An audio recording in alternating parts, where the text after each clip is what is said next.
Hi friends, ഞാൻ മുഹമ്മദ് സിദ്ദീഖ് പുത്തഞ്ചാലിൽ. നമ്മൾ പലപ്പോഴും റീസർവേ നടക്കുന്ന സ്ഥലങ്ങളിൽ ചില ബുദ്ധിമുട്ടുകൾ അനുഭവിക്കാറുണ്ട്. അതായത് നമ്മളെ ആധാരത്തിലെല്ലാം പഴയ ആധാരങ്ങളിലൊക്കെ പഴയ സർവേ നമ്പർ ആയിരിക്കും. ഇപ്പോൾ അവിടെ റീസർവേ നടന്നുകൊണ്ടിരിക്കുകയാണ്. നമുക്കതിന് ശേഷം ഒരു ഭാഗമോ മറ്റോ ചെയ്ത് അല്ലെങ്കിൽ വസ്തു വിൽപ്പന നടത്തി പുതിയൊരു ആധാരം രജിസ്റ്റർ ചെയ്യണം.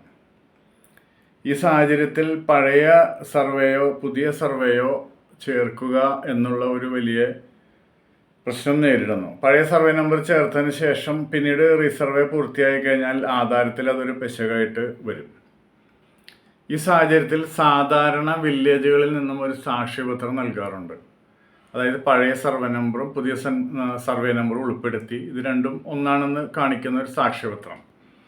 പക്ഷെ ഇപ്പോഴത്തെ ഓൺലൈൻ സംവിധാനം അനുസരിച്ച് മാൻഡേറ്ററി ആയിട്ട് കൊടുക്കുന്ന പ്രിസ്ക്രൈബ്ഡ് ആയ സർട്ടിഫിക്കറ്റുകളെ നമുക്ക് ഇപ്പോൾ അപേക്ഷിക്കാൻ സാധിക്കുകയുള്ളൂ. കൈകൊണ്ട് എഴുതി നൽകിയിരുന്ന ഇത്തരം ഒരു സാക്ഷ്യപത്രം ഇപ്പോൾ നമുക്ക് ഓൺലൈനായിട്ട് അപേക്ഷിക്കാനോ ലഭ്യമാക്കാനോ കഴിയുകയില്ല.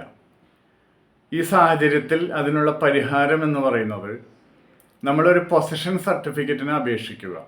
അതിൽ പഴയ സർവേ നമ്പർ കാണിക്കുക. പഴയ സർവേ നമ്പർ കാണിച്ചു കഴിഞ്ഞാൽ സ്വാഭാവികമായിട്ടും വില്ലേജിൽ നിന്ന് അതിൻ്റെ പുതിയ സർവേ നമ്പർ കൂടി ബ്രാക്കറ്റിൽ ഉൾപ്പെടുത്തി ആ പൊസഷൻ സർട്ടിഫിക്കറ്റ് നമുക്ക് തരുന്നതാണ്. അപ്പോൾ ആ സർട്ടിഫിക്കറ്റ് പൊസഷൻ ഉപയോഗിച്ച് നമുക്ക് ആധാർ രജിസ്റ്റർ ചെയ്യാം. ഇനി ചിലപ്പോൾ നമ്മൾ ഒരു പക്ഷേ പഴയ സർവേ നമ്പർ ഉപയോഗിച്ചൊരു അപേക്ഷ കൊടുത്താൽ പെട്ടെന്ന് തന്നെ വില്ലേജ് ഓഫീസർ സൂക്ഷ്മമായ പരിശോധനയിൽ കാണാത്തതുകൊണ്ടോ മറ്റോ അതൊരു റിജക്ഷൻ വന്നാലും അതിനകത്ത് പേടിക്കാനൊന്നുമില്ല. ഒന്നുകൂടി അപ്ലൈ ചെയ്യാം. വില്ലേജ് ഓഫീസറെ കണ്ട് കാര്യങ്ങൾ ബോധ്യപ്പെടുത്തി കഴിഞ്ഞാൽ അത് നമുക്ക് അനുവദിച്ച് കിട്ടും. ഇത്തരം രീതികളിൽ കിട്ടാറുണ്ട്. അങ്ങനെയാണ് ഇത്തരം പ്രതിസന്ധികൾ നമ്മളിപ്പോൾ അതിജീവിക്കുന്നത്.